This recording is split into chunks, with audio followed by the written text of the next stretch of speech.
Okay po ma'am, yung selector natin, pag hindi na po siya maikot ma'am, ibig sabihin pabalik po tayo. Okay? Pag ganito, hindi natin niya maikot, wag po natin pilitin kasi lalagpas po yung ilaw. Dapat babalik po tayo ma'am. Pag doon naman po sa dulo, sa number 18, hindi rin natin siya pwede pilitin ng paikot kasi hindi na po siya ikot. So, ibalik natin siya ma'am. Okay? So, ganun lang po siya ma'am gamitin etong sewing machine natin na Ricar Brands. Maraming salamat po ulit sa iyo ma'am, Violeta.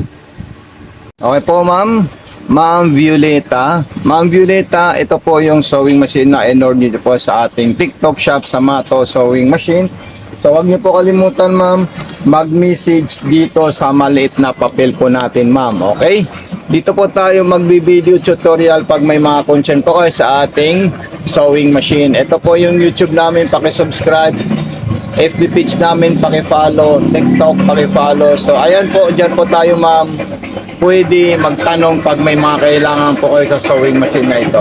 So unang step po natin ma'am, ito po ma'am yung free nating transformer po ma'am. Dito po natin isasaksak yung ating wire galing sa makina. At yung wire naman po ng ating transformer, isasaksak natin sa regular outlet natin po ma'am.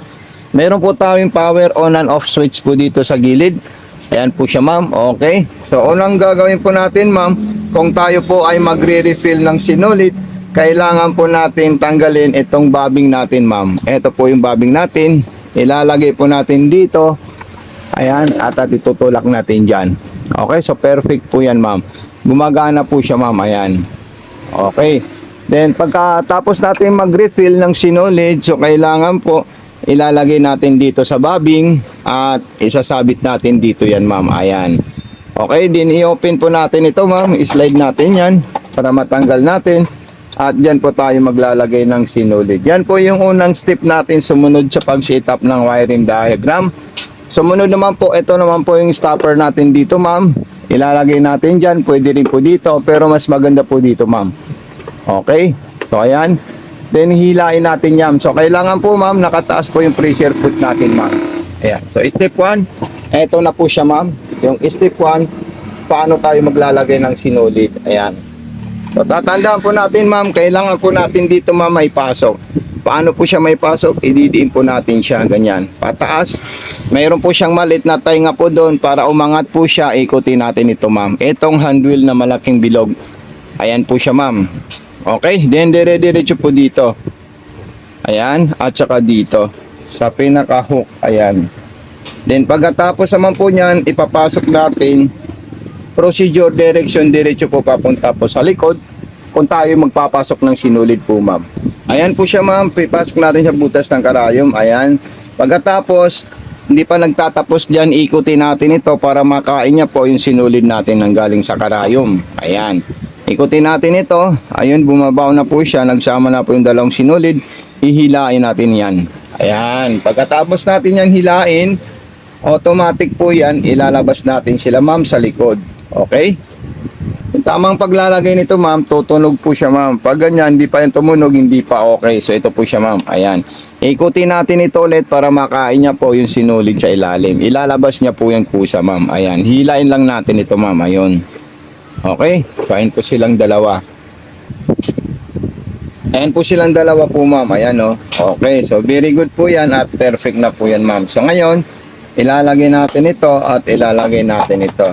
So maglalagay po tayo dyan ng sinulid ay tela para matesting natin siya ma'am. Okay? So ganito po siya ma'am. Ito po yung tela nating naong at iti-testing natin dito para makita natin yung mga tahi ng ating sewing machine. Ayan. Okay, so ituturo ko po sa iyo yung mga purpose. Ito para sa karayom. Ito down, up and down. Ito reverse. Ito speed control. Ito lapad ng zigzag kung gaano kalapad. Ito naman distance, kahit anong klaseng design. Kung gusto nyo malalayo, number 4. Kung gusto nyo masinsin, number 2. So nasa street line tayo, tapos dito number 4. Pindutin natin yan para tumakbo po siya. At gusto po natin umatras, ilong press natin ito ma'am habang tumatakbo. Ayan. So okay, so ganyan lang po siya kadaling gamitin po ma'am Violeta. Ayan, solid po yan ma'am. Ma'am Violeta, ito na po yung tahi niya para sa mga street line muna. Ayan, napakaganda at napakasolid. Pag ito ay nagbubuhol at hindi po maayos yung tahi niya, so titingnan nyo po yung tension. baka hindi pumasok dito ng maayos yung sinulid natin. So, kailangan po natin ayusin dito at tataasan natin yung numero po dyan. Okay? Then, isunod naman po natin dyan, tayo po ay maghahanap ng sigsag. Kung anong gustong sigsag ang gusto natin.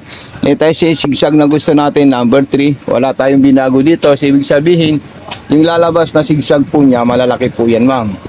Ayan. Then, kung gusto natin makitid at saka masinsin, pwede natin ito ilagay ng maliit na numero. Pwede rin natin ito ilagay ng maliit na numero. Para po, lumiit at gawing masinsin po yung zigzagger niya. Yung speed control naman po niya, ito naman po siya, ma'am. Ayan. Pwede po siyang high, pwede rin po siyang medium. So, napaka-solid at napakaganda ng sewing machine nung na-order niyo po, ma'am. Grabe, ang ganda, ang solid.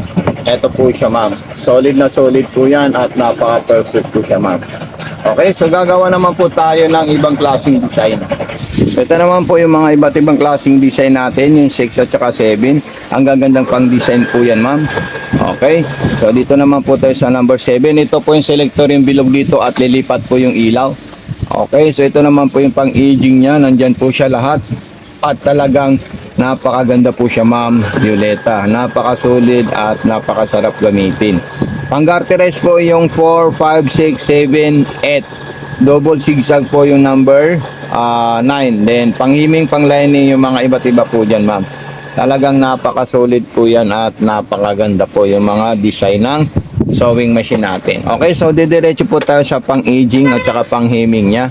Ayan, so ito, hindi na natin to kailangan baguhin. Basta dito po sa 9, 10, 11, 12, 13, 14, hindi natin kailangan baguhin yung distance po niya, ma'am. Okay, pwede natin baguhin itong 15, 16, 17, 18 at dito hanggang 8. Ayan, so pwede nyo po yan baguhin yung ganyang klaseng design niya po, ma'am.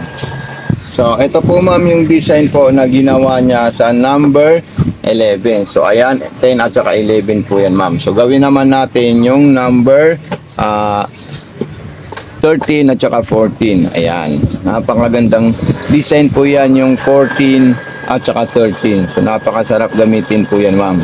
At napakatahimik. Ayan. So, 14 po tayo. Ayan.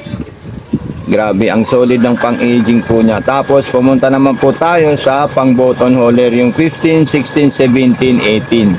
Okay? So, ganito po, ma'am, pag tayo po ay gagawa ng button holder. Ito po siya, ma'am. Panoorin natin ito na maigi para, ayan. So, ayan po, number 15. So, siyempre, button holder. So, gusto ko po, mas masinsin po siya, ma'am.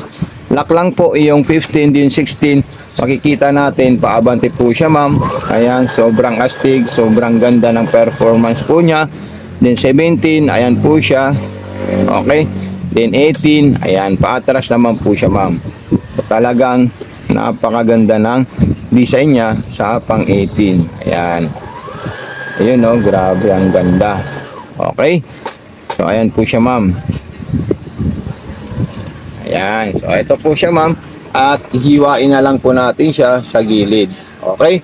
So, maraming salamat kay Ma'am Violeta sa pag-check out sa ating sewing machine. Thank you so much. God bless and more power po, ma'am. Happy showing po, ma'am. Huwag po kalimutan basahin yung mga details namin para kung saan nyo po kami pwede makontak po, ma'am. Thank you and God bless.